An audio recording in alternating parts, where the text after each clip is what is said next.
મિત્રો, આપ નિહાળી રહ્યા છો એસ લાઈવ ન્યૂઝ બુલેટિન। નજર નાખીએ અત્યાર સુધીના મુખ્ય સમાચારો પર। સુપ્રીમનો આખરી નિર્ણય, ગુજરાતમાં Lokayukta નિમાશે।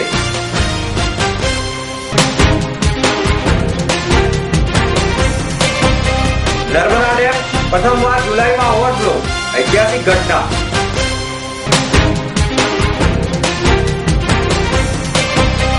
Ahmedabad kidney ઇન્સ્ટિટ્યૂટે stem cell રિસર્ચમાં મેળવી અનોખી સિદ્ધિ।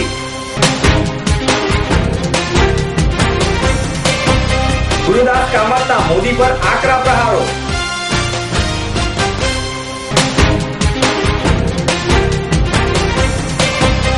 સિસ્ટર સિટી અમદાવાદ અને યુએસ અંગે યોજાયો વાર્તાલાપ।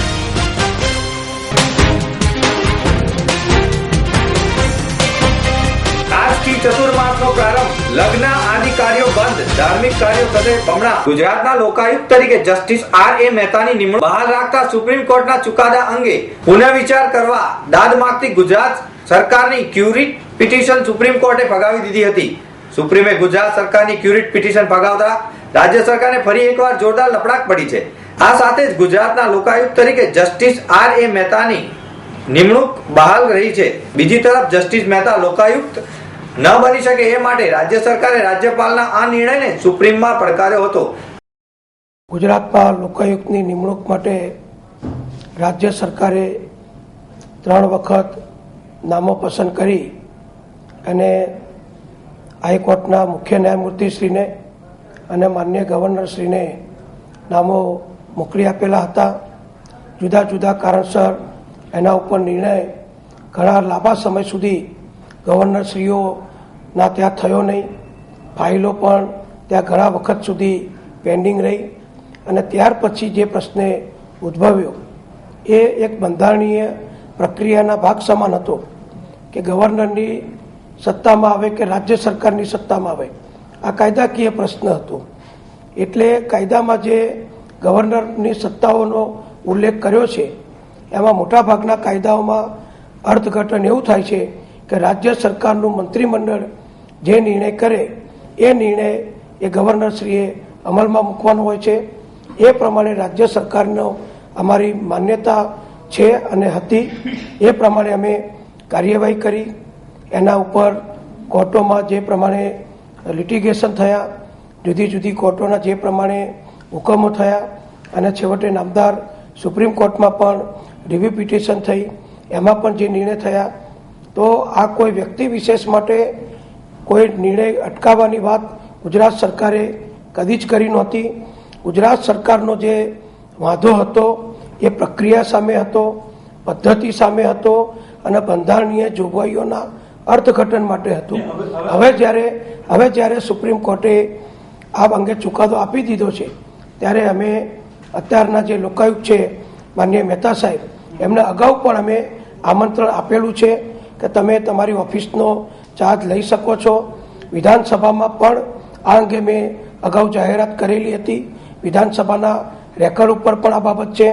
ગુજરાત સરકાર તરફથી ગુજરાત સરકારના એડવોકેટ જનરલ શ્રી અને અન્ય અધિકારીશ્રીઓ પણ માન્ય મહેતા સાહેબના નિવાસસ્થાને અગાઉ રૂબરૂ જઈ અને એમની ઓફિસનો ચાર્જ લેવા આમંત્રણ આપેલું જ છે।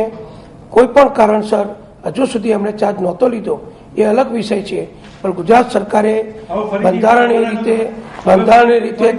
કાયદેસરની રીતે બધી જ પ્રક્રિયાઓ કરી છે।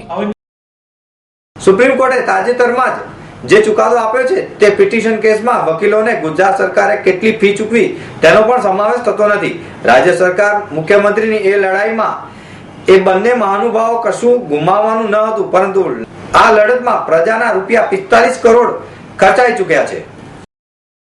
ગુજરાતની જીવાદોરી સમાન નર્મદા ડેમ 2013ના ચોમાસા સિઝનના પ્રથમ વખતે જ 121.92 મીટરની સપાટી વટાવી જતા ઓવરફ્લો થવાના સમાચારો વહેતા થતા જ ગુજરાતભરમાં પહેલા જ દિવસે નર્મદા ડેમમાં ઓવરફ્લોનો નજારો જોવા પ્રવાસીઓ ઉમટી પડ્યા હતા। નર્મદાની શ્વેત ધારા, દુધિયા સફેદ પાટા જેવી ધારા ઓવરફ્લોનો અદ્ભુત નજારો જોઈ પ્રવાસીઓ રોમાંચિત થઈ ઉઠ્યા હતા।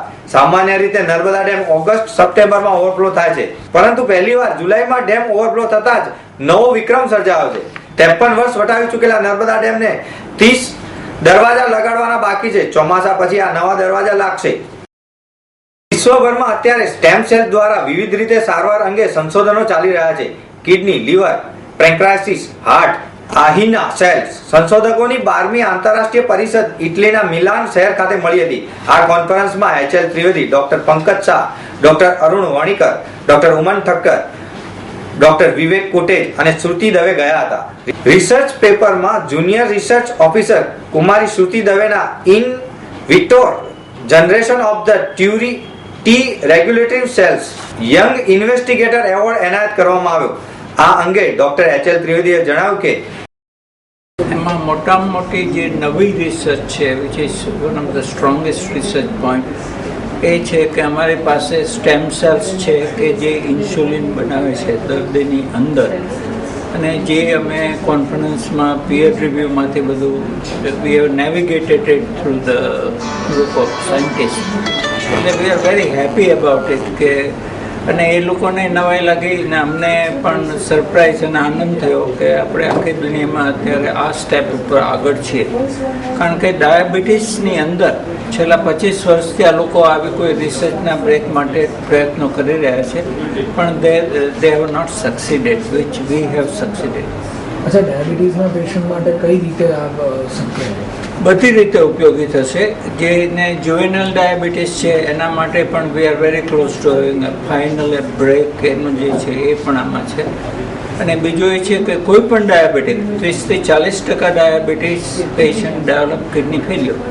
ઘણા લોકોને ખબર નથી કે ખરેખર વિવેકાનંદજીને ડાયાબિટીસ હતો. He died at age of 32 of a kidney failure due to diabetes. એટલે હમણાં જ મને કોઈએ પૂછ્યું હતું, હું RSSની સભામાં ગયો હતો કે તમે હવે શું આપી શકો. મેં કીધું વિવેકાનંદજીને તમે જો પાછા લઈ આવો તો બીજા એમને 30 વર્ષ જીવતા રાખી દો. કારણ કે એક પ્રશ્ન છે તે યંગર ડાયાબિટીક્સ વિથ કિડની ફેલ્યોર એ પહેલાં એ જીવી શકતા નહોતા. એ એક મોટી રિસર્ચ છે. મિજાન કાયમલ સ્ટેમ સેલ્સ અને તેમાંથી ઉત્પાદિત રેગ્યુલેટરી ટી સેલ્સની અજાયબીઓથી આ સિદ્ધિ હાંસલ થઈ શકી છે. કોંગ્રેસના રાષ્ટ્રીય મહામંત્રી અને ગુજરાત પ્રભારી ગુરુદાસ કામતે મુખ્યમંત્રી નરેન્દ્ર મોદી પર આકરા પ્રહારો કરતા જણાવ્યું હતું કે ઉત્તરાખંડમાં ગુજરાત સરકાર તરફથી મળેલી રાહત કામગીરીનું વિતરણ અટવાવાયું નથી. આ બધી અફવાઓ છે જે મુખ્યમંત્રી અફવાઓ ફેલાવી રહ્યા છે. આ મુખ્યમંત્રી રાજકીય લાભ ખાટવાનો પ્રયત્ન કરી રહ્યા છે. વડોદરા, મધ્ય દક્ષિણ ગુજરાતના શહેર જિલ્લા પ્રમુખો, વિધાનસભા બેઠકના પ્રમુખો સાથે સવારથી સાંજ સુધી બેઠકો ચાલી હતી.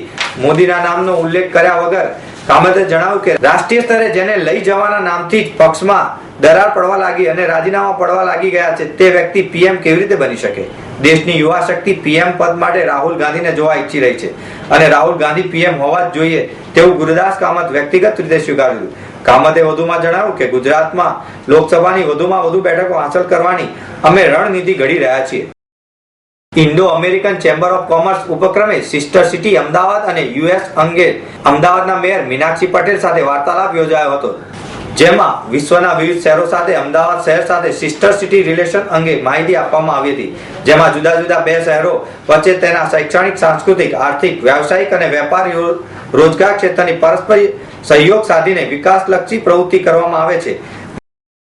આજે Indo American chambers of commerce દ્વારા આયોજિત ટોક શોમાં મને બધાને મળવાનો એક મોકો મળ્યો અને બે સિસ્ટર સિટી દ્વારા જે આયોજન કરી રહ્યા છીએ કે ઔદ્યોગિક ક્ષેત્રે, શૈક્ષણિક ક્ષેત્રે, સામાજિક ક્ષેત્રે, સાંસ્કૃતિક ક્ષેત્રે બે સિટી વચ્ચે, બે દેશ વચ્ચે, બે રાજ્ય વચ્ચે આ રીતે જો સંબંધો ક્રિએટ થાય તો ખરેખર સાચા અર્થમાં આમાં આપણે સફળ થયા કહેવાઈએ.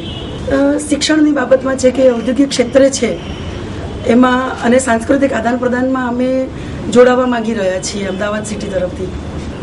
Indo American chamber of commerce primarily Indo US વચ્ચે બાય ટ્રેડ રિલેશનશિપ કેવી રીતે આગળ વધે એના માટે સતત કાર્યરત રહેલી છે.